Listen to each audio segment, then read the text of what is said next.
Um, yes. Okay. Hello. Welcome to I guess this is our first Louisiana Craft virtual session of the year. So we've mostly been doing on-farm craft events, but we're doing this one virtually.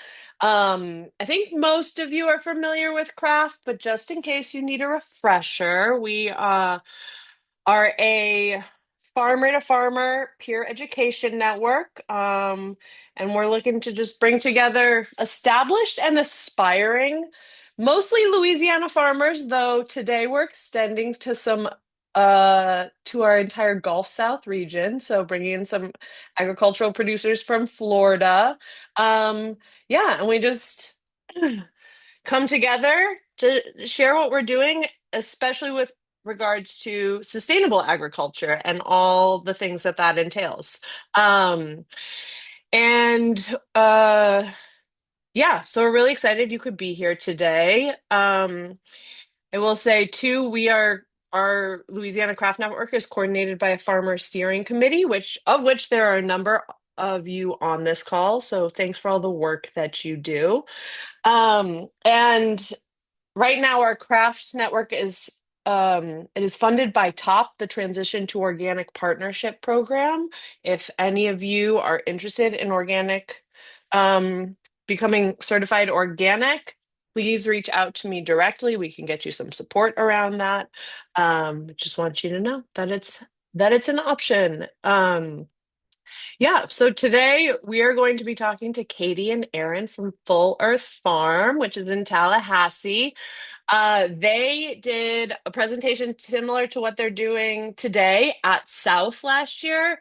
And I went to it, Devin went to it, and we both thought it was really amazing. We took a lot of beautiful golden nuggets away from it that have just lived rent free in our brain. So just wanted to invite them back to do it for us today, and we're going to record it so we'll be able to post it afterwards.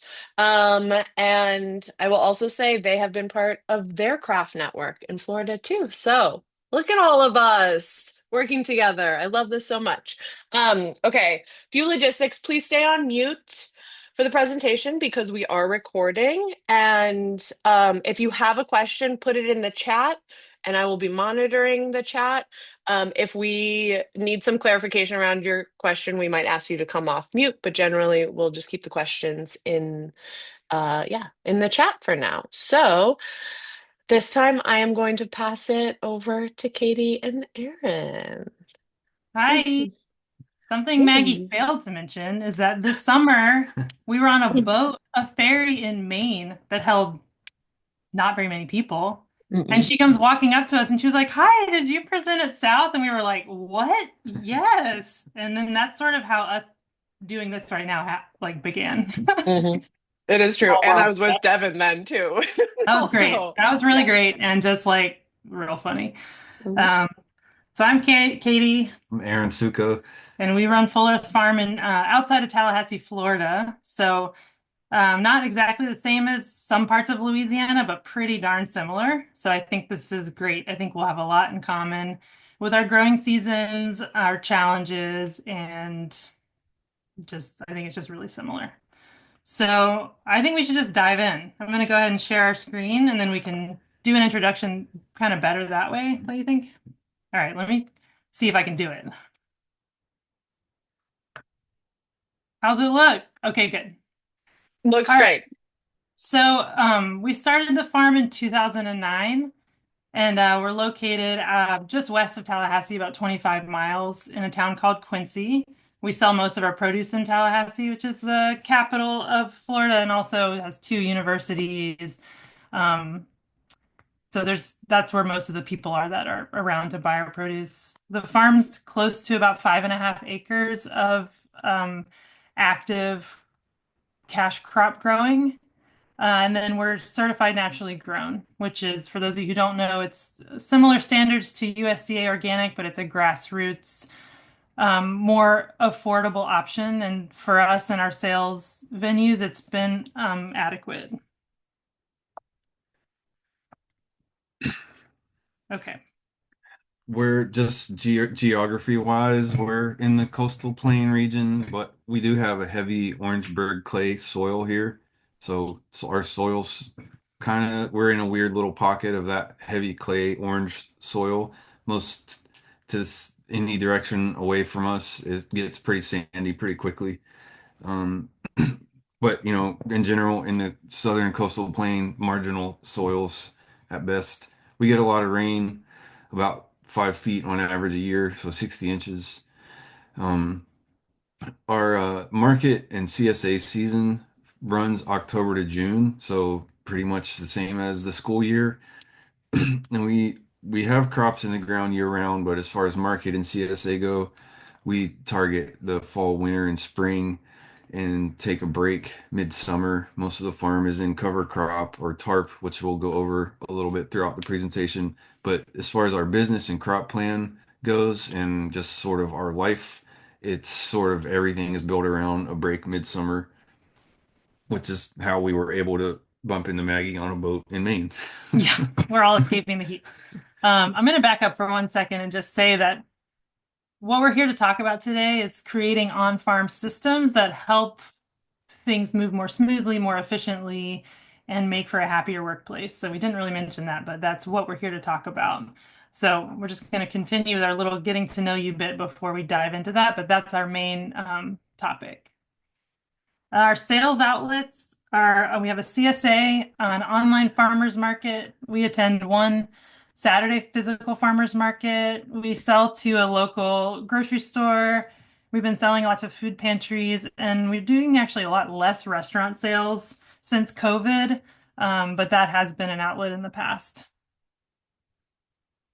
We don't live on the farm, which is a unique situation. A lot of farmers we know do. And because we don't live on the farm, we work 8 to 5 with our crew Tuesday through Friday. And so we have to be on it with our time management. And these systems that we're going to share with you have been developed over time and out of necessity because we're not there as much as a lot of farmers. Also, though, of course, there's times of the year when, like, for example, we've had a lot of cold snaps, frosts and freezes over the weekend, and we deal with that as it arises. We're not, just only like our employees are, we try to keep them on the Tuesday through Friday, and they help at market. They take turns with market shifts.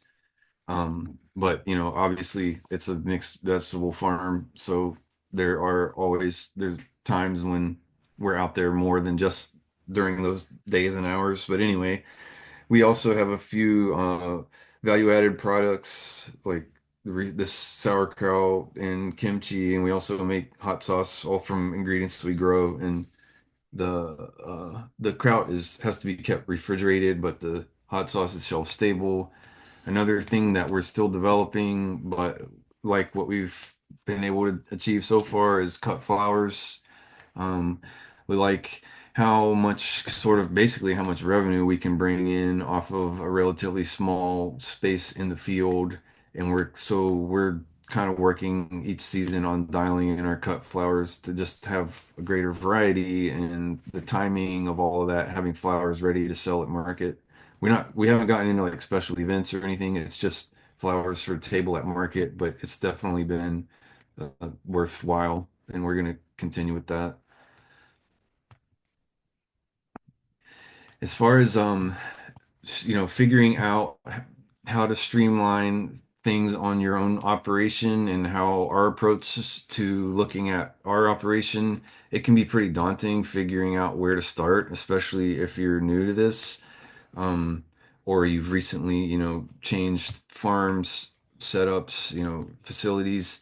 It can be challenging and overwhelming figuring out where and how to start. So, first you'd have to be willing to make some changes, and then we like to look at what are we spending the most time on, and how can we identify bottlenecks or hurdles to make it so we can spend less time on that or and get more work accomplished with a little less effort.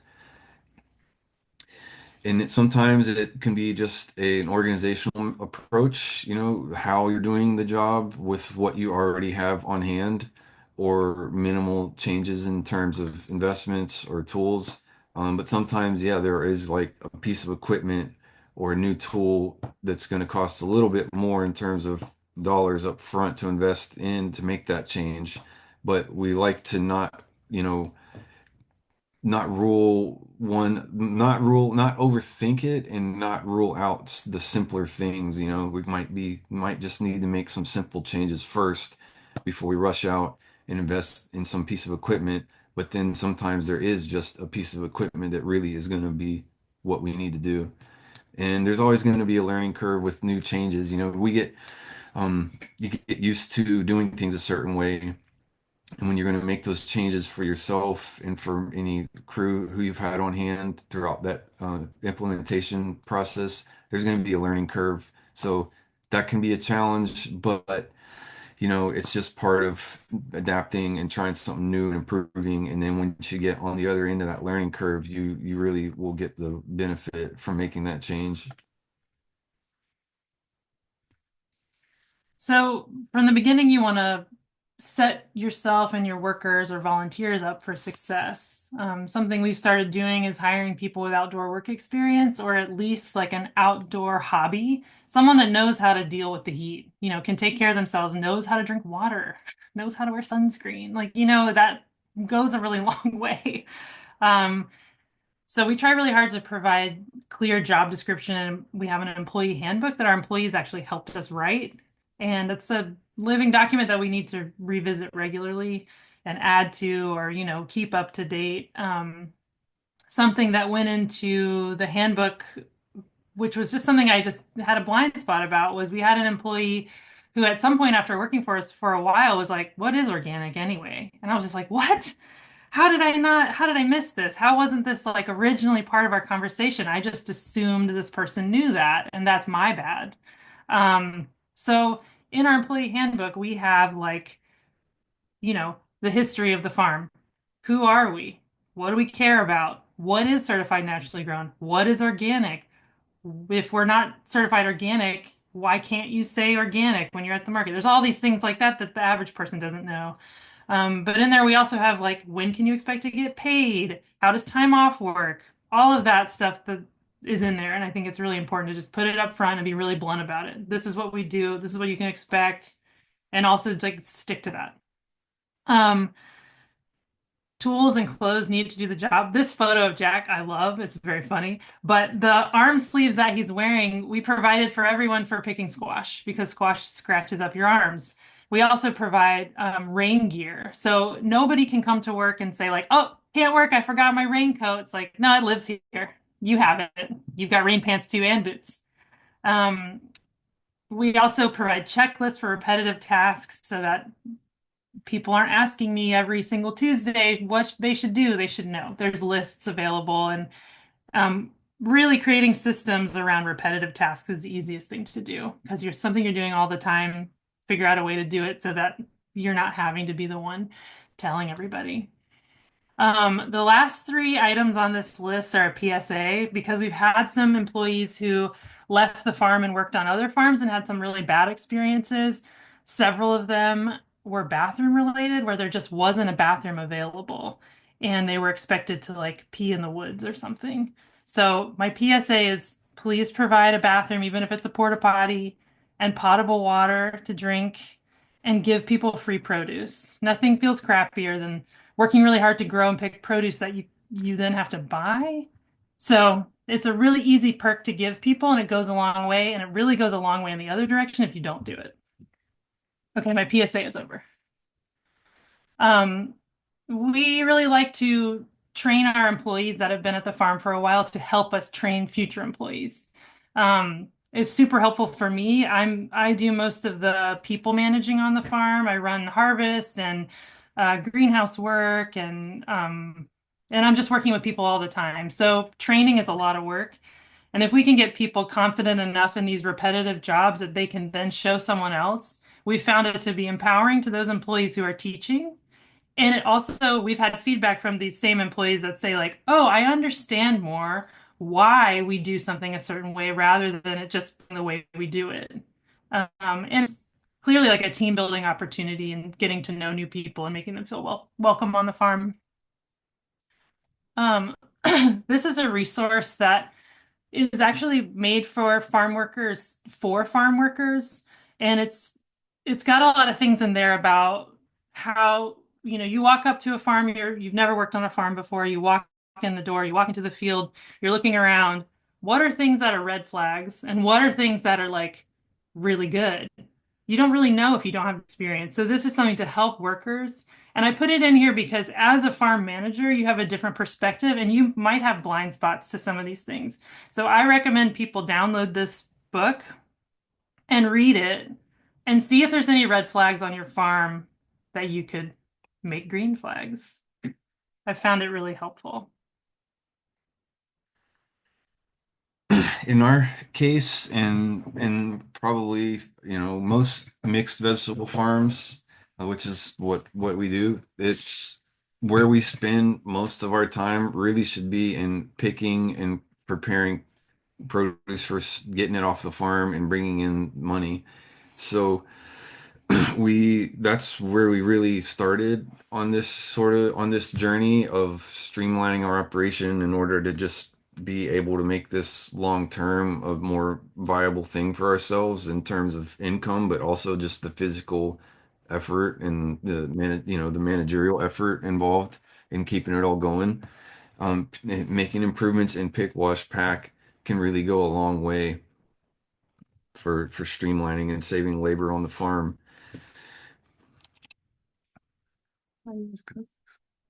So Katie alluded to some checklists. We found some of the most helpful ones, and we're not like we're list people, but in terms of like checklists, having them posted around and making people following them, we like to try to keep it very simple and not overwhelm people. Because if there, I feel like if there's so many like posted rules and lists, some people can sort of be overwhelmed by it. So we really just tried to target the most critical areas and most helpful areas and keep the lists as straightforward and simple and updated as possible because over time, we might decide, okay, actually, we want to do it this way. Well, you need to make sure that the list is updated to reflect that for the employees so that they can stay on track. And then the ones we found to be the most helpful are like a pre-harvest. So anything that you're doing, every time you have a harvest day, there's a lot of things like loading up, whether it's buckets or containers, whatever your harvest containers are, your harvest tools, keeping those things in a known and set location so that they're easy to find, and having a list where all the things that are repeated are on that list. And then that way we can train and then delegate that responsibility to an employee while in our case, for example, Katie is putting together the harvest list, like what we're going to actually go pick and the quantities and all that. Like she needs to focus on doing some math and, thinking the managerial side of it, and the employees can take over the prep side of it, and things just move along that way simultaneously. Another one we find helpful is post-harvest, cleaning up the area. How clean does it need to be? Putting stuff back where it goes. That's another helpful checklist. Honestly, in our case, I feel like we use a little bit less, but maybe it's because we have repeat crew. We have like a really good crew who's come back for 2 seasons. So some of that just happens already, but the post-harvest checklist is another helpful one. The market supply prep is a big one. There's things that we just need to have at market every time, whether it's bags or gloves or, signage, all that sort of stuff, and have it stay in the same place. That's just really critical. Like keeping things in the same place all the time, so everybody knows where they are when you need to find them. And having that market supply checklist has been really helpful because again, that's something that once people are trained and have helped assist on it a few times, that can be delegated and like we can be working on other stuff that's like we're the ones that have to do those other tasks. So we really like those three as checklists to start with. So we have all our harvest tools here laid out, and we keep them in a bag, which I'll show you in a second. But this is the same idea of being set up for success. So we have a belt, we have knife and snip holsters that go on the belt. We provide gloves if people want them. We have sharpeners, not pictured here. We have bleach spray and rags. And so one of the pre-harvest tasks is to sharpen all the tools and clean them and put them on belts. So even if we're wearing our wacky rain suit that makes us all feel like Humpty Dumpty, we can put like our belt over that. Again, there's like no reason to not be prepared for harvest because everything is there and ready to go. Everyone has a belt. Everyone has like all the tools that they need.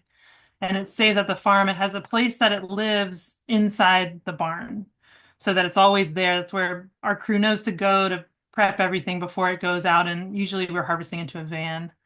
Um, so there's the bag on the right, and then you see my hand is holding some rubber bands. So the rubber bands that are in that bag inside that box have been bundled together in a 10 count. So it makes when we're out in the field and we're like, we need 100 bunches of kale, you count out 10 of those instead of 100 individual rubber bands.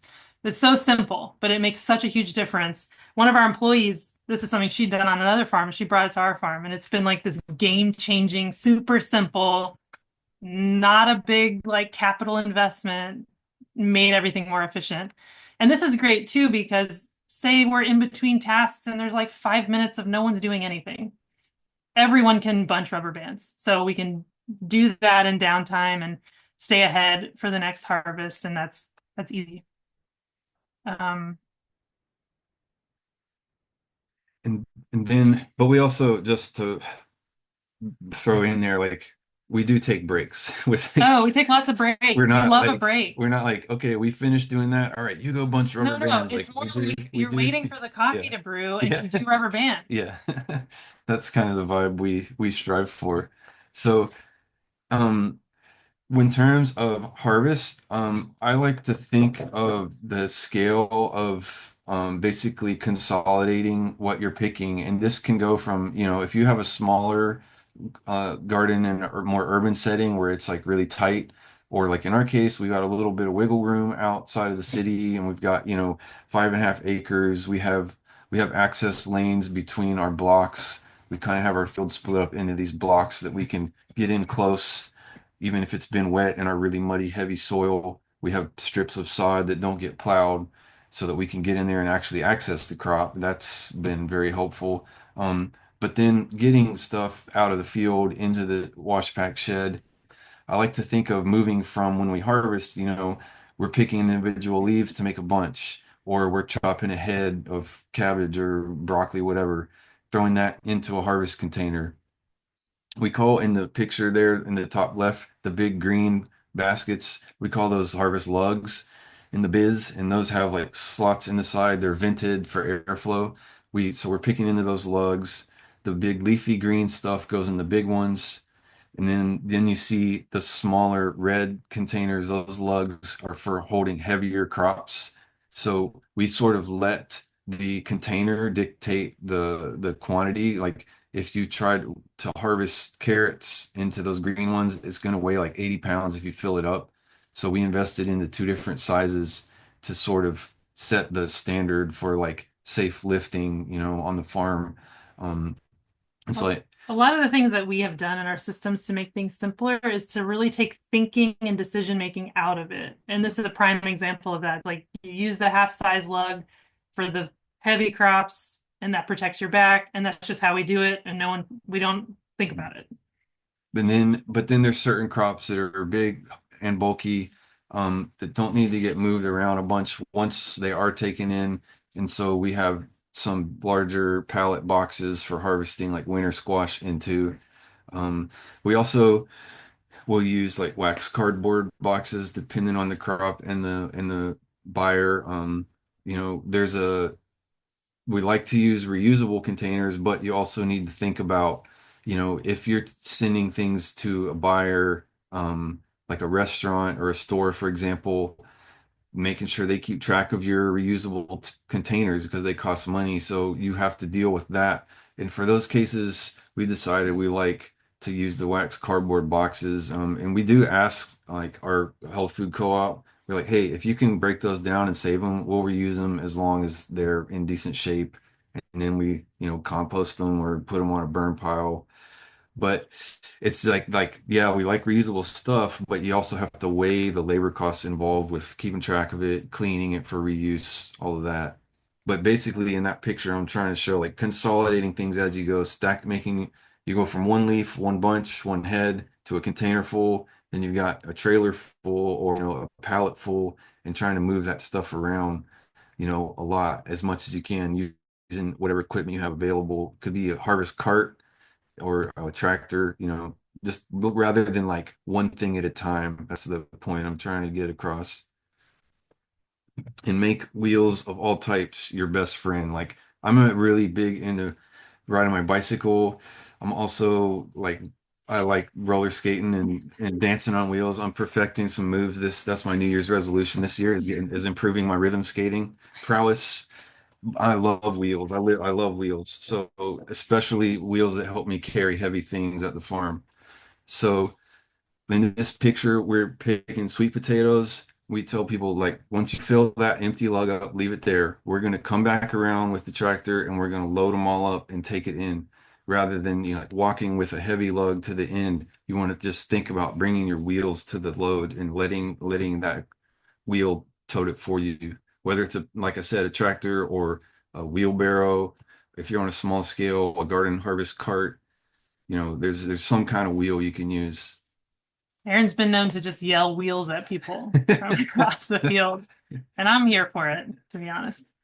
Um, so one thing that we've started doing kind of recently, I don't know why it took us so long. I think because it's hard to make changes, that's why. But we bunch everything in the field now. We'll do an easy thing to do with roots is you can do it by the count. You're like, okay, each bunch of turnips has 4 turnips in it. Each bunch of carrots has 8 carrots. But as you know, like there's a lot of variation in size, and so some of that it's just one of the many gray areas. And bunching greens in the field is can be really tricky. What we do is we'll bring a scale out into the field and everybody weighs a sample bunch and we tell them it should be between this weight and that weight, 0.6 to 0.75. And so then everybody works with their sample bunch that they made and they go and they're checking back in with their sample bunch. And we've gotten pretty good at it. If anything, I think we're being generous rather than the other direction, which I feel good about. I'd rather give people more than less. Um, but it has increased the amount that we can harvest in the same amount of time. Like it's definitely more than doubled it than picking single leaves at a time and using a scale and weighing it exactly. It's so, so slow. So I'm encouraging you, if the one thing you take away from this talk is to bunch in the field, I will have succeeded. Another thing to point out here in the bottom right, when you see little piles of carrots, I'm actually terrible at math, but I can count in fives and tens. And so we make piles of 5 as we go because yes, we pre-bunched those rubber bands. Someone could have miscounted. You could have dropped a rubber band. You could make mistakes at any step of the way. So we're constantly recounting as we go. And when we do bunch carrots, we're often doing like at least 100 bunches, sometimes more. And so to stay organized, everybody knows you bunch your carrots and you make a pile of 5, and then you do another pile of 5, and then you do another pile of 5. And when we pick them up in the lugs, we do 10 per lug. And so we're counting, counting, counting, counting, counting in numbers that are easy to count. So that's been really helpful too, just to have a system in place that we all do the same way. And your way might be different than ours, but any of those things to help keep counting on track and get people moving faster is a win. Because as you know, it's hot in the South. We got to get stuff out of the field as fast as possible most of the year.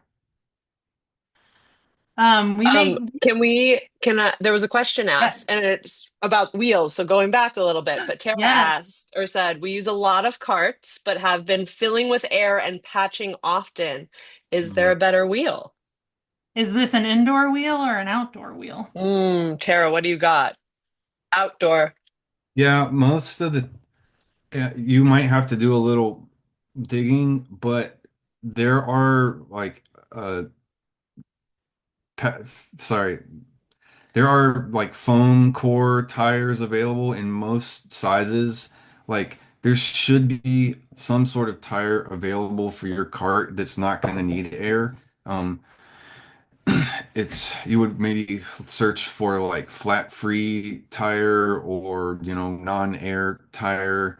there even for bicycles now, but harvest carts and dollies of all kinds, there should be some kind of tire available. Sometimes they're harder, but there are like soft, squishy ones available that don't take an inner tube even, and that you should be able to find something for the type of cart you're using. It should be out there. You just have to do some digging around maybe to find it online. But maybe a keyword like flat free or airless tire would be where to start looking. All right. Um, so we do salad mix in a way that other farmers have told us is unique. So we wanted to share it with you, even though it's a very specific crop.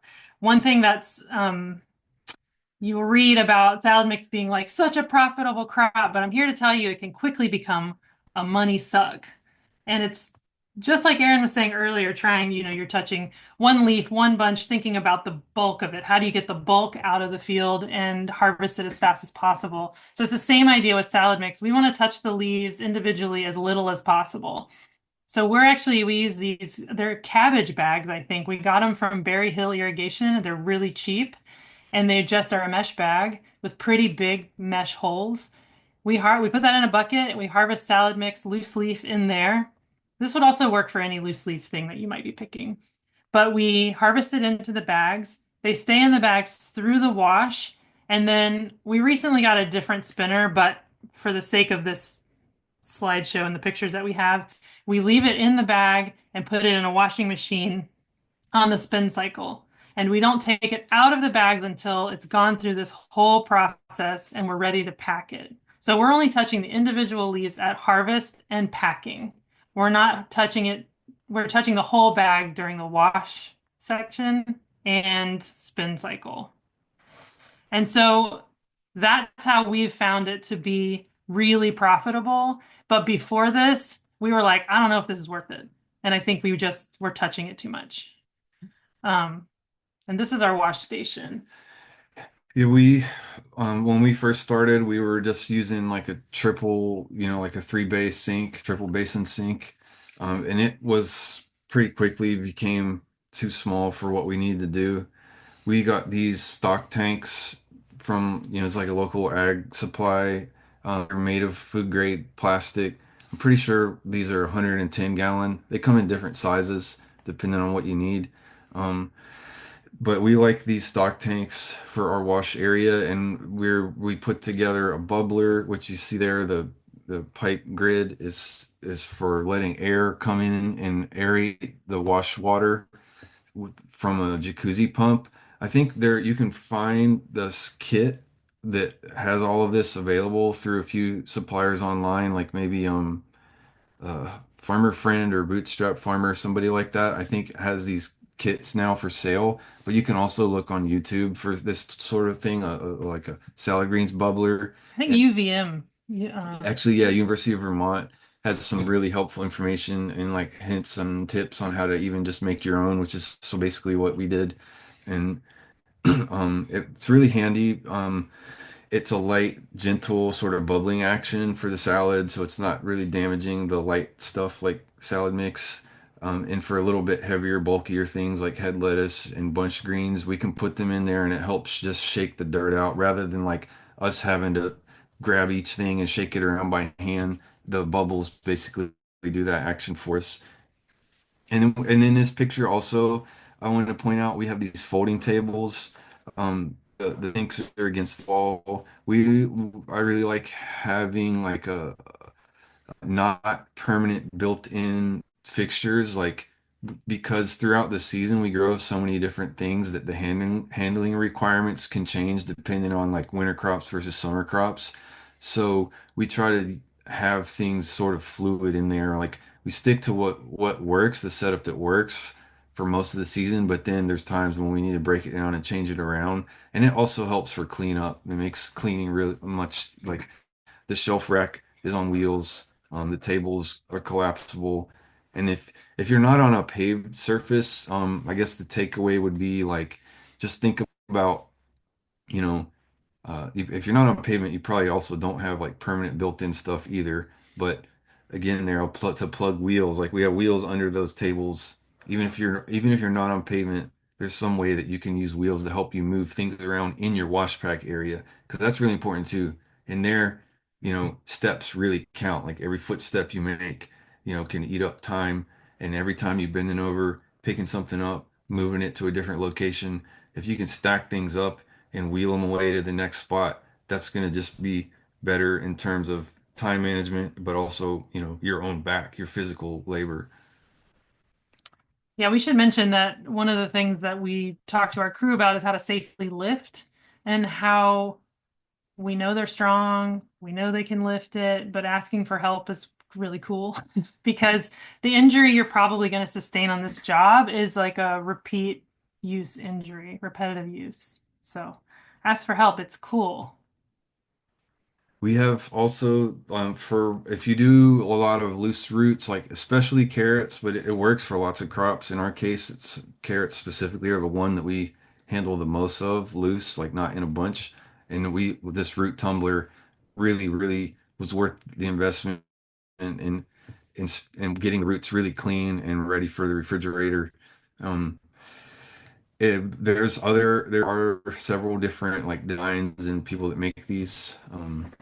If it's something you're interested in, you can always like contact us and we can like tell you more about that. But it's called a root tumbler or root washer. It's a really simple, basic design, and it gets the carrots just like super duper clean, Yeah, it doesn't seem like it would work, but it does. and it works quickly, like very quickly compared to like laying them out on a tray and spraying them and moving them around by hand. It's I super quick. think we can wash, but depending on how like muddy they are, it's between 400 and 600 pounds an hour. Yeah. We should have put a roller skate in that one. So if you don't have like we use this van that actually helps provide a little bit of shade. If you don't have something like that, consider like you can build sort of a shade canopy like using some hoops and shade cloth on top of a trailer or wagon or whatever you have. That shade is going to come in pretty handy for big chunks of the year around your area. But then there's certain times when you don't need the shade. Like I'm hauling in the tractor with the trailer behind it. It's stacked full of garlic that's just going straight into the barn, and the shade isn't just an issue in that instance. So this picture is a little bit maybe hard to see, but on the right hand side, you see the stack of lugs. And then in the foreground, you see boxes. On the left side, you see the veggies. This is our CSA packing area. It's a U shape with the end of the veggies where that person is standing. There's a refrigerator right beside her. You can't see the door, but we're working in a U shape heading toward the refrigerator door. So that workflow is really helpful. We're headed to our end point. It's nearby. We're not walking across the barn. And you can't really see this, but there are wheels waiting for her to put stuff on. We have other pictures of the U-boat. We have whiteboards everywhere. The one on the left is CSA specific. The one that's to the right, that's bigger, that's a grid, is everything else that we're packing. And the way that we came up with staying organized is we have like on the left-hand side, we've got all the crops, and across the top, we have where it's going, and then we fill in who's getting how much. And once an item is packed, it's circled. So if it's circled, you know it's been done. And we don't have people repeating tasks that have already been done. And that works really well. I've actually had very little trouble with that. Here are some examples of the wheels that we use inside. And again, we have a paved floor, so that gives us a lot more options. But even if you don't have a paved floor, there's lots of options for even the garden carts could work, in a wash pack area or wheelbarrow or whatever. But it just will save your back. This carrot, this is all carrots. That's probably 700 pounds. Aaron can push that by himself, no problem. I can push it by myself, no problem. This thing we call a scooty. It's just simple little like flat surface with tiny wheels on it. These are really nice and maneuverable to fit inside the fridge. This is a dolly and a cart. We call it dolly cart. And we actually don't use it a ton because it doesn't, well, it has inflatable wheels, which is problematic in the fridge. They can lose air, kind of like someone was talking about they're experiencing. But it also doesn't work well with the Tetris of the fridge. So this is used for other things, but for the most part, we are using these two, as well as like a pallet jack and I think that's it for wheels inside. One other example of this is like you could just use a regular hand truck, and I've seen growers make their own little pallets basically just out of wood to keep the bins up off the ground, and you can slide the hand truck under there and pick up a stack of maybe 3 to 5, depending on how heavy they are, and move them around in and out of the fridge that way. So that's another option. The U-boats, they the U-boat itself isn't necessarily expensive, but we can't find any locally, so the shipping kind of is not fun to pay on those. But making your own little pallets that fit your bins and using a hand truck is another really good solution. Also, it's worth mentioning that, like, yes, the wheels help move stuff around, but this also keeps stuff up off the floor. So we pretend like we're in a certified kitchen when we're in our wash area, and we don't put anything on the floor ever. And if someone puts something on the floor, I lose my mind. So this is a food safety issue, and this is checking that box as well as helping your back. So with the outcomes from making these changes that we've seen where are we're just able to harvest so much more with the same and less effort. It's we've been able to increase the speed and volume through the wash station with those tanks and the bubbler and just adding that second station. I forgot to point out too with our wash station, the tank we can just fill up with water, but I also have a hose and spray nozzle at each one that comes in handy for like spraying off root bunches and things that are a little bit dirtier. Um, yeah, and then with the workflow set up and the whiteboards with the grid telling, people can just look at it at a glance and know what to do, how to pack what, where it's going, like what buyer it's going to, how to label it, all of that. And then the proper storage conditions for the crops is really important. Um, a walk-in fridge, and it's nice if you can have two different temperature, like two different areas, because different crops do better in different temperature ranges. But at the very least, try to have the one that you do the most of. Try to have that base covered, and you'll get, the quality is just better and it holds up better when people take it home and they come back saying like, "What did you put on this lettuce? It lasted for 2 weeks in my fridge." I'm like, "No, it's just that's how lettuce is supposed to be. It's fresh, like the stuff at the store, who knows when that was picked." So we get, that quality is really important when you're selling directly retail to consumers. After the wash pack area, which like we spent a lot of time talking about that, as we mentioned earlier, that's what the bulk of our overall time on the farm, is spent in that area. Is that's we're sending stuff to bring in the money. But how do you get the crops to that state where they're ready to harvest? So there's some areas in, I'm just calling it field improvements that you can focus on to in terms of like how you manage things in the field, under weed pressure. Weed management is a big one for us, probably the main one.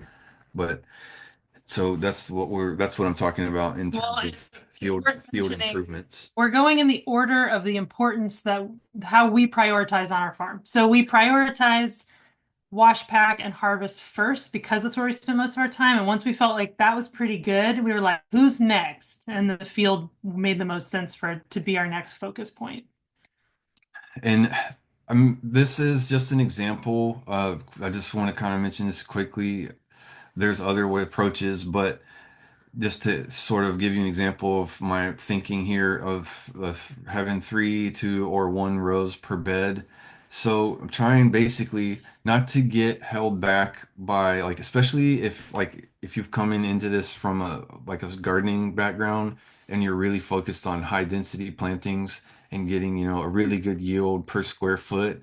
Well, at a certain scale, um, you also, well, and even in that situation, you need to consider the labor and like your yield in terms of labor management because, yeah, on theoretically, I could plant my romaine lettuce 6 rows in a bed, but if I'm gonna have to do all the labor by hand, um, that's going to take a lot of time. And if I have the space to stretch that row out a little bit and only do it in 3 rows and manage it from the seat of a tractor, like it's still work, but overall, my labor efficiency, it's worth So basically thinking about, yield versus labor efficiency and how they impact each other. So there's some changes on the ground you might want to make or consider. And then this example of 3-2-1, it's just a helpful crop managing.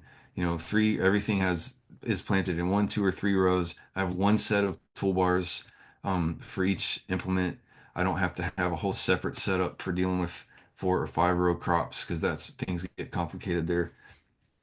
But basically, I just want to point that out of like thinking about labor efficiency because I think a lot of um, smaller scale organic farmers we get so hyper focused on like what's good for the soil and what's good for the natural resources, which of course is important, but also like what's good for my back, what's good for my brain, what's good for like me being able to rest and recover to get back to work the next day, and maybe like running myself into the ground over having the highest yield per square foot. Maybe that's not the most important thing or best use of my time, and maybe I'm gonna like burn out after 5 years because I just physically can't do it anymore.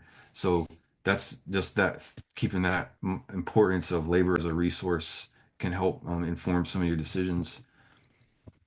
Also, this last one, most crops do better with more space in our heavy soil. The soils I've seen in southern Louisiana are even heavier than ours, so it's probably true for a lot of you too that We don't have good um, drainage, so they bad kind of they drainage. kind of need that surface airflow to help. If So density planning for us leads to disease also. And then in the department of tractor implements, if you're at that scale, or maybe you're not, like when we started, we had access to a tractor, but were very inexperienced and took time to learn how to use it properly, and even just visiting other farms and going to conferences and workshops to learn about better implements and how to use them. So if this is part of our journey too is like learning about all of that and figuring out what the right mix for us would be. In this case, I always recommend some sort of quick hitch system for like this. In this picture here is a cultivation specific tractor, but if you have a normal tractor like you're used to seeing where the tools mount to the back of the tractor but by a 3-point hitch, there are quick hitch systems. We use one called Jiffy Hitch. There are other ones out there, but if you're looking into it, just you can Google search like tractor mount, quick hitch systems. And there's a few different options. It's just a way to sort of streamline like swapping out implements. And on a mixed veggie farm, there's different, we have to make raised beds. And I'm sure probably where you are, most of y'all are doing that too because of the rainfall, and just the other benefits for raised beds in a warm climate. So there's multiple passes usually to get those beds shaped nicely and ready to plant and maintain a crop throughout the season. So we have these quick a Jiffy hitch that allows me to switch implements really fast and easy, and it makes it safer because like getting down there behind the tractor messing with a 3-point hitch, that's I sometimes like when there's a couple of implements that I haven't put the adapters on and I have to do it like the old fashioned way and I'm like I'm gonna break my leg one day doing this, like it's a very common injury. So the quick hitch systems can help minimize some of that risk of injury and speed up the job. Also, uh, marking your rows, it seems really basic, but it's just like a really important foundational step to tractor cultivation is like if you can't get your rows planted even and parallel with each other, you're going to just destroy them when you try to come through and cultivate with a tractor. Like you can get by with wobbly rows if you're doing everything with hand tools, but once you want to try to start managing 2 and 3 row crops, one bed at a time, your rows just have to be marked and evenly, but it also helps if you're using hand tools as well, especially if you have labor help, like crew to help do the job. Like they don't, they like you might know what a foot is just looking at the ground and measuring with your own foot or whatever, but they don't know that. Like they need a guide. And if you can dibble, make a hole, make it obvious where the plant's going to go, it just makes it so much quicker for people helping you. They know, okay, where does the plant go? It goes in the hole, and you can have different the dibbler in that picture is actually one that I just kind of modified it's meant to be drawn by a handle on foot, but it was easy enough to modify it to work on this sort of light duty tractor, so I can mark those beds that way, whether it's on plastic or on bare ground, and it just helps planting go by so much quicker. Yeah, it's another thing that takes the thinking out of the job. And I think it sounds kind of silly to put it that way, but like you don't know how much energy you spend thinking. It's like really burns a lot of calories. And so if you can take that element out, it's an empowering tiny gesture to your employees where they're like, there's going to be less errors. You're going to be less annoyed if someone mismeasured, just take that out of the equation altogether if you can. And this tool is from Two Bad Cats, this dibbler. They make other things too, but it was originally a hand pull thing. So for smaller growers too, it's a great tool. But Johnny's supply company out of Maine, they have a lot of great tools, hand tools and whatnot. And also this company, Tillmore, that the tractor there is from out of Ohio, they also sell tools that either for hand use or tractor mounting. So there's a lot of things that have like we've been doing this since 2009, and even then like I was having to just kind of like rig stuff together. So I'm still kind of that's just kind of like how I do stuff. But there's things now they're available that, and some of them are the price is worth it. Some of them you need to do a little homework, make sure it's really going to be worth it. But there's just more tools available now for what we do. And that I find encouraging, that we're not all out here having to like reinvent the wheel. Like there's enough people doing what we do there are better supplies for us to do the job better now to get produce to customers. I don't know if this video is going to work. Oh, it'll work. This is called the basket weeder. It's kind of hard to see it in this video, but you'll get a good view here in a second. It just allows me to get in. Those are carrots that have probably sprouted like 2 weeks prior. And then you can just get in really, really close and cultivate very early and help keep the weeds in check. Like you want to get in there, before you can even almost before you can even see the weeds is the ideal, like at the thread stage.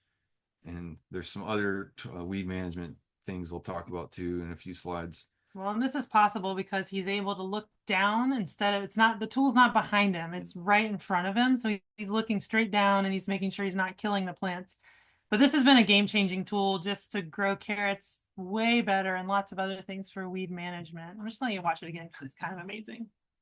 We're on a small enough scale that we're planting these with a push seeder. We don't have a mechanical planter, but just being able to use that mix of hand tools and tractor implements, it allows us to just, get a lot more work done. Wowee, that's awesome. Nutrient management is a real critical part of managing crops in the field, and think about how that ties into harvest. Like you want the crop to be nice and hold up, have a good shelf life once it's picked, and it needs the right mix of nutrients to do that. And in our case, we were lucky to meet someone through going to conferences years, before COVID when everything just changed.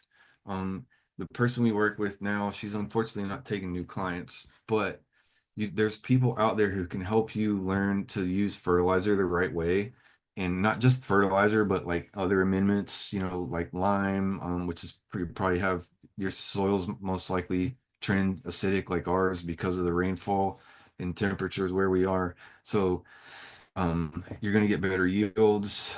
Things will reach harvest, maturity quicker if they have the right nutrients. They're just healthier and growing faster.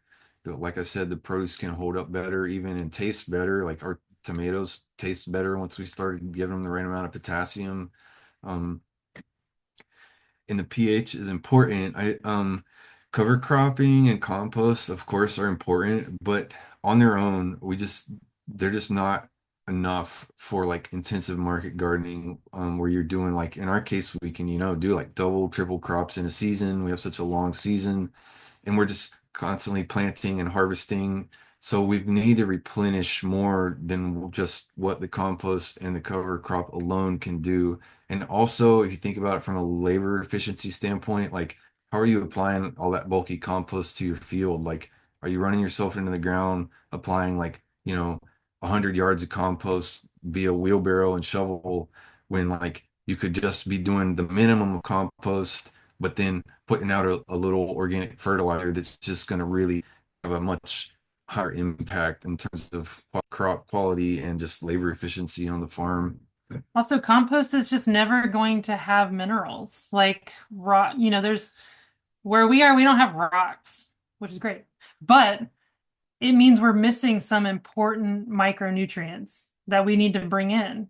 And something I thought about just the other day was I was like, well, none of the food that we're growing is native to this region, and it needs things that is not native to this region, like rocks. So compost is just never going to have those things. So compost, we've started thinking of it less like a fertilizer and more like a soil conditioner. It's important. We need it. Soil microbes need it, but your crops need food in a different way. They need, Aaron, sometimes you talk about it like an athlete. Like you can't just run a marathon and only eat salad. Like you also need protein. You also need, other things. And your plants are the same. And when you're harvesting all the time, you're mining all of those nutrients out of your soil. And so how do you get them back in? It'd be one thing if you were harvesting all your lettuce and composting it and putting it back on your field, but then why would we do this? So that's just one way that kind of helped me think about compost a little bit differently, as it's still essential, but it's not really a fertilizer, at least not a complete one. And if you're following organics methods, um, it's you, I don't know what the status, I mean, it varies county by county in terms of extension agents who are, knowledgeable in organic approaches to soil management. You might be in a county, if you're lucky, that has someone who knows how to help you with that. Most of the time, in our experience around the south, or around, I don't know, the southeast, but the country in general, um, you're going to be really lucky if you have a county extension agent who can give you good advice for organic nutrient management. You're most likely going to have to find um, someone like a company like either for Trail, they do in-house recommendations on, you send them a soil sample and they can give you recommendations on which of their products and how the rate of application for Trail is one. Also, Seven Springs Farm Supply.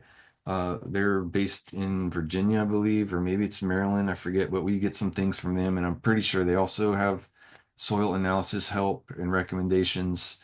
Um, but it's, unless you're already a soil scientist, like you're going to need some help figuring out what to do, but it's time and money well spent in the long run. And like in the long run, I mean, like by the end of your first season doing this stuff, you're gonna be like glad that you started doing it more intentionally than maybe you already are.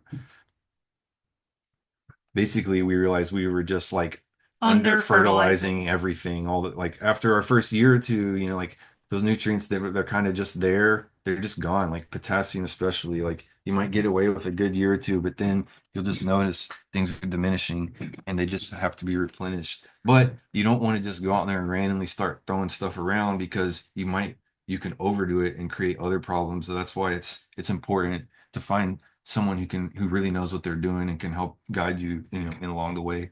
Well, and something else, since you guys know about long seasons, we're like growing kale forever and it needs follow-up. So we fertilize in the beginning, we pick it hard, we fertilize it again. In the winter, when it's really cold, we're doing liquid fertilizer through the irrigation. It's a constant thing that it's like, think about when you just really need peanut butter at like 4 p.m., you're going to lose your mind. It's the same. It needs a pick me up also throughout the season. So think about your long season crops as like running marathons. They're hungry. They need follow up, especially if you're picking them really hard. Another area that we gradually kind of grew into was working with some plastic on the farm. And I've been on farms that almost have like an ideological commitment to plastic, like everything is covered in plastic all the time. But I've also been on farms that are the other, side of the spectrum where they don't want any plastic at all. And we kind of uh, fall in the middle where we use it where there's going to be an obvious benefit to like our labor efficiency, crop yields, etc. And we try to bear in mind the very obvious negative ecological side of plastic in agriculture, but the economic reality of trying to make a living and pay people a decent wage in our region and climate and soil and everything. It's just like for us, it's a, one of those decisions we have to make and learn. And if if you aren't familiar with working with any kind of plastic, the things that have been the most helpful for us and the most useful were silage tarp, hoop houses. We have 4 hoop houses, landscape fabric on shorter beds. Like I feel like anything over 100 feet, it gets kind of cumbersome. If it's less than 100 feet, landscape fabric can be nice because you can get multiple seasons out of it, and it can do a great job of weed suppression. And then I sort of feel like, the last ditch one that I will use, but it's not my favorite is single use ag film. It helps, it really helps. And if nothing else, if using plastic is like all new to you or whatever, I would at the very least recommend considering trying it on your like cucumbers, summer squash, that cucurbit plant family in a warm region that gets a lot of rainfall And has heavy clay. and heavy soil without great drainage. Um, Having that barrier between those crops in particular, the plants and the fruit, like just so they're in direct contact with the ground, the yield, it's so worth it. Like it's so it's like it's so demoralizing to go through a bare ground patch of cucumbers and like we can only keep 1 in 5 of them because of ground rot. Like the fruit looks perfect, you pick it up and there's a big like hole in the bottom of it where it was touching the ground. We had a lot of that, and finally we're like, this is like, this is not worth it. Like this is crazy. We're running ourselves into the ground. We started using plastic on our cucumbers at first, and it was like night and day the improvement, the quality of the fruit, and like we put it all almost. It's like maybe 1 in 10 is bad versus like like Oh, I think I four, think it's less than usually that. typically less. Um, so it's just out, I'm just putting it out there. It's something to consider because it can really make an impact. And we've used biodegradable ag film and two thumbs down. It did not biodegrade. We have trash, like from 3 or 4 years ago, we're still finding pretty big pieces of plastic everywhere. So that technology's not there yet. It also like tore really easily. It was just all around really, really problematic and frustrating. And then the worst part is that it's leaving trash everywhere. So I don't recommend it. I know there are also Paper paper mulch. mulch is the word. But things just break down in the wet heat here, probably very similar to where you are, that we just feel like it wouldn't work. Also, it needed to anyway, it's The silage tarp is a really helpful one. It's especially for uh, cover crop suppression, like we can plant, spring cover crop and then mow it and cover it in tarp, leave it there for weeks to months to come back, and it's been nicely broken down. That soil underneath is very porous because all the root structure has basically died in place. There's earthworms in there, there's microbes doing their thing, and that soil is just like really nice and light without like the only tractor pass I made was mowing the cover crop down before we put the tarp down.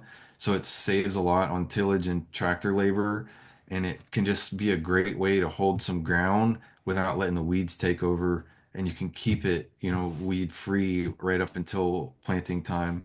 So the silage tarp, it's also pretty fairly scalable from a small scale. At a certain point, you would probably be like we like use it in 100 by 30-foot pieces. Bigger than that, it gets kind of unwieldy, and we need like help to manage pieces that big. So it comes in different sizes. That's what I'm trying to get across, and it's very helpful for especially weed suppression. and we should say that silage tarp is black on one side and white on the other. It's not clear. That's solarizing, which is a different thing. And you can see it here behind Jack. We didn't have a good picture of this is the only one we can find where you can see some silage tarp, and it really just is tarp laying on the ground, is what it looks like.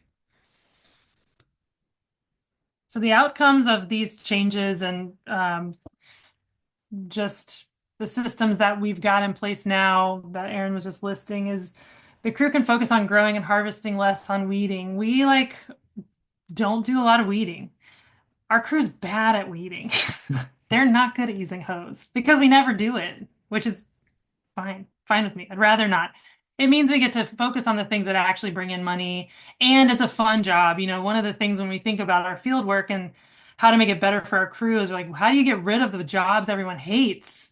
And having this Tillmore tractor has really done that for weeding. And sometimes I think they've got it too good and we need to make them go out there and know what they've how it could have been, how it was before. But it's really nice because we can focus on the things that actually bring in money. And there's less weed pressure in general, especially now that we've started working with silage tarp. And Aaron recently did some calculating about how much fuel use tracked from using the tractor we were using over the years. And as soon as we started using silage tarp, it dropped by 20%. Yeah, it's very noticeable on like the diesel fuel use. And just think about what that means. You know, that's fewer passes of the tractor in the field, that's less compaction, that's better soil quality and less, diesel emissions. It's to me, it's a worthwhile trade-off for putting a piece of plastic out there, and we're gonna typically you can get, 5 years out of that piece of plastic if you kind of are careful with it and it doesn't get snagged or torn or whatever. It's Um, it's got its challenges in terms of because we have to hold it down with sandbags. yeah, it's a whole thing. So it's not an easy, like not a one person job. It's not the easiest job, but it for us it has proven to be worth the effort. We just harvested carrots last week, 5.3 pounds per foot. Which for us that's maybe a record. That's a It's record. really That's 3 rows. they were like stacked in there. There's like no weeds. Unbelievable. We blew our own minds on that one. Just didn't think. They're also huge Yeah. at the moment. But with all the nutrient management, we've had huge improvements in crop quality. We've had some really offensively large heads of lettuce, which we're proud of. Planting's faster with the dibbler, like we talked about. There's less errors, needs less instruction. I mean, I can just tell people we're putting lettuce in this bed, and then they just go. That's all I have to say. Grab this lettuce, put it in the bed. Oops. So, whoops. Geez, guys, I'm losing control. Okay. So the last place that we decided to turn our attention to and really go all in to try to make improvements is with our propagation and seeding, because this is where we actually spend like the least amount of our time. So we were kind of ignoring it for a while and then we're like, it's time. This is our greenhouse. It's small. It's like 16 by 32 or something. It's pretty small. We grow almost all of our own starts. So this is like a workhorse. Something to mention is if you don't have a greenhouse, you don't want to grow your own starts, it's a struggle, whatever. Love is Love Farm in Georgia grows a bunch of starts. They're really ramping up their production for farms. I know that the folks at River Queen Greens buy stuff from them, and the plants are beautiful, and it just takes one piece of this complicated puzzle that we're all doing out of it. And that might be really appropriate for what you're doing. And it's not wrong to buy your own plants or buy plants rather than raise them from seeds. It's like a totally personal decision, and it's awesome that they're providing that because there's just not been anything available for a while. They're certified organic Yeah. seedlings. So the first thing I'm going to mention is we use this thing called Airtable, and it's basically like a spreadsheet. I call it spreadsheet for dummies because I'm a dummy with spreadsheets. And what's really nice about it is it exists in the cloud and it's free up to, I mean, there's a paywall eventually, but we've never hit it. And so what I've got here on the right, you've got the spreadsheet view, and I've got my crop variety. Does it need mulch? When are we seeding it? How many beds? Bed length.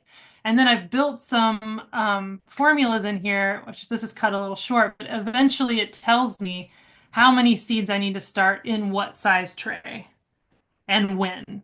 And so on the right is the view of the spreadsheet, but you also can look at it as a calendar view, which is on the left. And so before we leave town for the summer, I have built this whole fall spreadsheet for our fall season. And then I don't have to think about it all summer. I'm on a boat in Maine with Maggie, and I'm not thinking about the farm at all. And then I get back and I'm like, what are we supposed to do? How do I do my job? And I open my phone and I open Airtable, and boom, it tells me what to do right when I get back. And it really helps me take a break from the farm and walk away and feel prepared. Um, if building spreadsheets is not your thing, I get it. It's really confusing and tricky to do. This person, Taylor Mendel, is a certified Airtable builder. She's a farmer in Vermont. She gave me permission to hand out her information to people, but she would help you build a spreadsheet for your specific farm needs, and then you go. You've got it. You got what you need. You can stay organized, and she can help you get there. So contact her if that interests you. We've become really big into contacting people who are professionals with things that we're not professionals at and finding it to be really, really worth it. Okay. So as far as seeding goes, we use a Yang or Jang push seeder, which is from Korea. It is not the most precise thing out there, but it's precise enough for us. We seed all our carrots this way. We seed arugula, radish, turnips, on and on. And you can see in these, especially in the picture on the right, that these beds have been marked with the tractor. So Aaron has dibbled these beds, and it also leaves like a nice, perfect straight line for me to follow. Because the same thing applies for cultivation of these as it does for transplant. So we need these rows to not only be like pretty straight, but more importantly, we need them to be parallel to each other. So this guarantees that they're all parallel, and when they sprout, like in the video, and they're tiny, he can hit them with the basket weeder, no problem. This, I don't know how much they cost now, but they're around $500. They're really worth it. This is how we break up our and between the two phases rather than all. Yeah, so Aaron's asking me to tell you, so we break up our season and planning into two parts. We've got fall and winter, and then we've got spring. And so at the end of the year, we'll do our spring plan, and that kind of like it helps at the end of this previous season. We don't have so much planning to do, but also sometimes some unexpected thing will happen and we just totally change our minds and we're like, we're not going to do that thing we thought we were going to do. It kind of breaks up the year and helps us have two big planning periods instead of just one. Just because the season And the season's is so long. So the last time we did this presentation, we did not yet have the paper pot transplanter. We've since gotten it and put it to use. And we waited on this because our soil's so heavy and we were just like, I don't know if it's going to work. And using the tarp has really helped get rid of the like crop residue and helped create conditions that are right to use this tool. So this tool, if you don't know about it, you seed into these paper trays that are all kind of chained. Each cell is kind of chained together. And so when it's time to plant, you pull the chain apart and you put it here and you start walking backwards, which is the worst part actually. And this little part kind of buries, like tucks the seeds in. There's a blade here that's digging a furrow to put the plant in, and it's a transplanter. And it's not at all perfect, but it's pretty cool. And my mom came to watch. She was like, call me when you're using that thing. And she timed me, and for me to do 100, it's like 130 feet on 6 foot spacing with these. Sorry, 6 inch, not 6 foot, 6 inch spacing. Took me 4 minutes for one row. That's insane. We used to, use the whole crew and we'd be planting by hand. And so there's a few crops that this tool makes a lot of sense for. And salad mix is one of them. Things that are densely planted, dense plantings close together on bare ground. So anyway, look into this if it's interesting to you. This is something that's a major labor saver because look, these guys are doing something else. Yeah. Aaron's planting by himself. I'm just taking photos. Over in where we have our greenhouse, we have a seeding area. And one of the first things that we did in our propagation kind of reworking is we bought all the same types of flats. And that matters because when you're using a vacuum seeder, the holes have to line up with the tray that you're using. So if you have a bunch of different kinds of trays, a vacuum seeder won't work. They've really all got to be the same. And we chose wind strips, they're not cheap. They're really sturdy. They'll last forever. They're designed in a way that they have really good airflow and they kind of naturally do air pruning. So things can stay in them a whole lot longer than the other more traditional trays that just have a hole in the bottom. But for a vacuum seeder, it doesn't matter. They just need to be the same. So we invested in all the same trays. And then the way a vacuum seeder works is it's basically a box with a lid on the top that has holes in it. And you plug a vacuum into it. You open this little door that allows the suction to enter the box that's below the lid. And then you shake seeds on there and you shake them around and they stick to the holes because of the vacuum. So down here at the bottom, there's a little trench. You can't really see it, but there's like a lip there. So all the seeds that didn't stick can go down there. And then you flip it upside down on top of your tray and you turn the vacuum off and it drops those seeds into each hole. Boom. This one tool has allowed us to expand the farm and spend like almost no time at all at the greenhouse seeding like everything we need for our like fall push. It's really awesome. It's about $1,000 and I'm obsessed. It's just made a huge difference in my workload at the greenhouse and the amount of time that I'm spending there. Yeah, so 4 people maybe working on starting seedlings by hand, would take at least 2 mornings or probably really more like 3 for our fall planting. But now like 2 people can do almost all of it in one morning with one person working on filling the trays with soil and one person working on doing the seeding. And then, it's just major, major improvement. Especially if you're not switching varieties a lot, then it's really, really quick. So if you're doing like 50 trays of one type of broccoli, you're going to be like so fast. You won't even believe, you'll be like, now what do I do? Guess I'll have some coffee. We also have a room that's insulated and has a window. So we put a window unit in and we have these germination trays. These are from Johnny's. We also will just use like a rack and we'll put a tarp on it for things that are going to take a few days to sprout. So maybe like lettuce, you've got 3 good days before it starts popping up and you need to move it.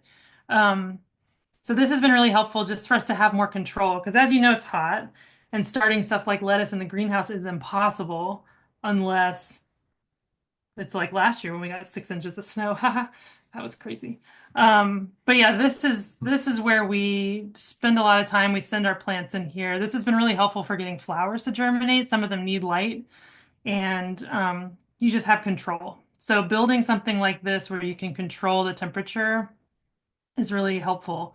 If any of you guys have a walk-in cooler that has a cool bot in it, in the fall before you're really using it, you could make that your germination room and then move everything out when it's time to put your plants in there because you really have a lot of climate control with that. That's something we might try to do with flowers this next fall. Yeah, we have more consistent results and quicker germination, especially for things like peppers that take a really long time. It's warm in these things, and even with the AC, it stays really warm. You also can bottom water, and that's really helpful for things like flowers. They really like that. We almost never pot stuff up that's going in the field. And that's one really nice thing about the wind strips and things not getting root bound. They can stay in there for a while. And once they leave the greenhouse, they go to an outdoor space, which is where we harden them off. And we've started hardening off all of our plants. We used to just do it for spring plants, but now we do it for everything. And we found that a week outside makes the stems just really, really strong, especially on like our fall brassicas. I don't know if you guys have this problem, but we have fire ants that kill all of our fall brassicas. And this has really helped with that. We used to pot them up and we were like, oh, bigger plants can withstand it, which is true. But also just having that tougher stem helps with that. It also helps with transplant shock and all of those things. So that's been really helpful. You also don't need as much space. Our greenhouse isn't big. We don't have room. If all of this stuff was potted up, we wouldn't have room. It also uses extra materials, extra labor, and it's much more cumbersome to plant. We can plant these like in one go. You don't have to like take the plant out, dig a hole, put the plant in. You're just like put the plant in, and that's it. So the outcomes of Um, all of that. there Yeah. was a question about Yeah. your seed starting mix and if you make Mhm. your own, and if so, do you use peat moss? So we just switched. We actually just bought, we're going to be growing plants for a nursery next fall. So we've actually done more revamping to this area than we're showing you because I don't have photos at the moment. But we bought bulk bags from, what's it called? Dirt Craft Craft. in North Carolina. And I think if you get 10 yards, you get a price break, which basically covers the shipping costs compared to like just buying 1 yard retail. And I think I don't remember if theirs is strictly peat free. I It know is. They they use use coir. coconut coir. So It's it's peat peat free. free? Yeah. And so far we like it. We do have to amend it some still with some fertilizer, Especially but in cold weather. It was good when it was warm, and then when winter came, it seems like it's pretty low in a nitrogen that can be taken up in colder weather. So we're still playing around with it. Overall, we really like it, and we've had better germination because we used to make our own, and we had a lot of pine bark in there, and it was like real chunky. And this, even though this we bought the potting mix, it's instead of the starting mix. It has much better seed contact than what we were using before. So we're seeing better results with germination in general. yeah. It's just like things are kind of running out of juice after, like sooner than we think it should. So we're still working on it. But overall, we like it. And I think we'll probably stick with it. But it's a great question because I think that's an area that you really can lose, it it's worth running the numbers and looking at what am I spending if I'm mixing my own from scratch versus can I buy a pre-mixed product off farm? That is a really good area to look at some numbers and run some time calculations because when I did it for us, I was able to find something locally that wasn't a perfect product, but it was basically like no like it was just there and ready to use. It involved no labor on my end to mix it and prepare it and assemble it. Well, we had to add fertilizer, but we didn't have to add every Yeah. single ingredient. So when Like we I had that I to. was and then we used that for a while. And then Dirtcraft, we found their product and did ordered like a test bag and looked at the numbers again and decided that that's what we wanted to use now. But yeah, that's a really good place to start is looking at what mix you're using and seeing if you have other options. Maybe, like I said, like we don't necessarily have to do, you don't have to reinvent the wheel and do everything from scratch every time. It's not always, it's often not as economical. And that doesn't mean that doesn't mean you're less of a farmer either. It just means you're like trying to approach it with some business sense and look at what options you have. Um, so the outcomes of all the things we listed above, seeding is way faster using the push seeder, using the vacuum seeder, where we can. You can't use it with every kind of seed. It's worth mentioning. Flower seeds are all real weird and different and unique and beautiful, and they don't work with the vacuum seeder at all. Um, it's helped make expanding the farm possible. Couldn't have done it without these investments. We've saved a lot of money in labor because of the efficiencies gained with the vacuum seeder and these tools we mentioned and not potting stuff up.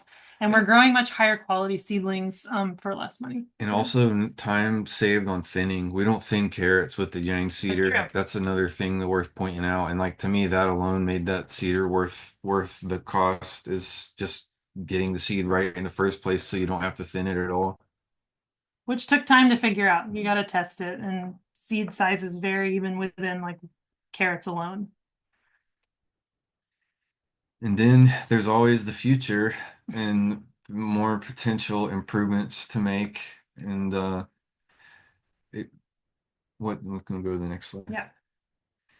For us, we're still like we've been using tarping and we really like it and recommend it, but it's also we're still, dialing it in. And the fashion always obviously is something to consider on the farm. And weed management is, of course, you're never gonna win the weeds and that like done, walk away forever. Like it's called weed management for a reason. It's just ongoing.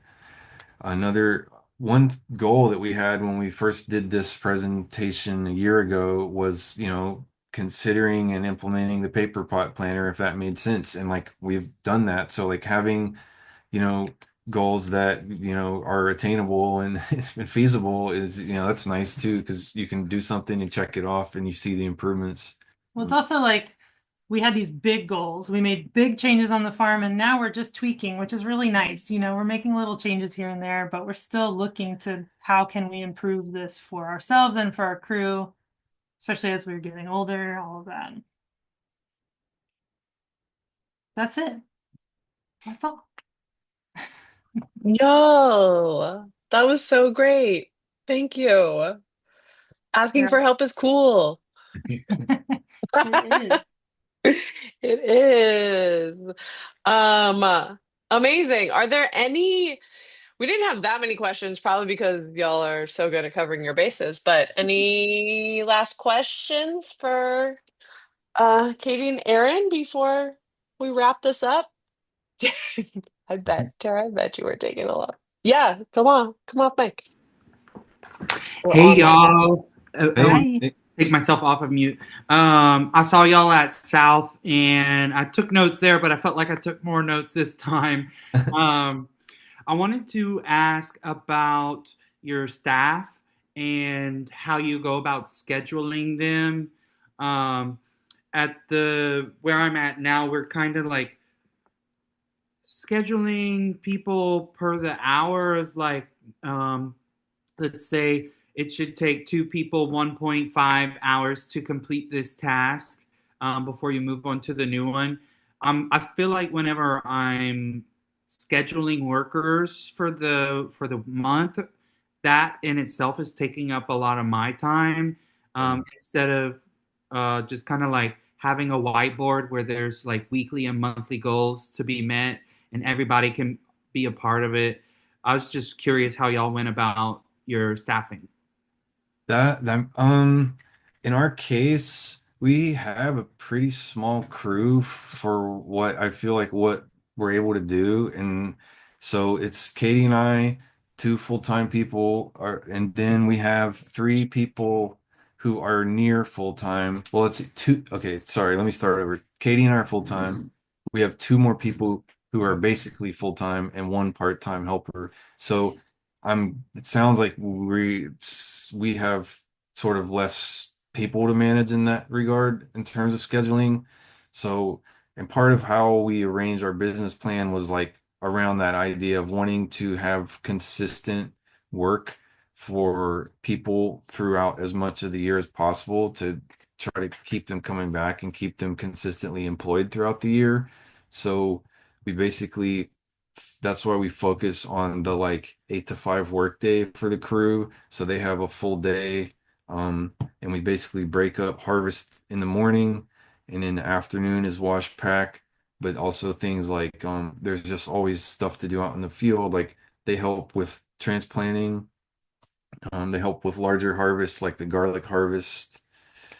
They help Katie in the greenhouse with preparing things over there. They help me in the field with like picking up sandbags when it's time to move tarp. So we sort of have like we kind of expect a lot of people like we expect them to be able to just kind of like hang with us and do it all to a large degree rather than having smaller segmented, like more specialized tasks. We kind of make it clear in the job description that like this is what the kind of things you're going to be helping us on. It's going to be a lot mostly harvest, but also like, these other areas in the field rather than having like having a split up between like field crew and pack crew. So honestly, I'm like, that sounds like a pretty complex system you have going there, and it just sounds. I'm just trying to let you know the background of what our system is like.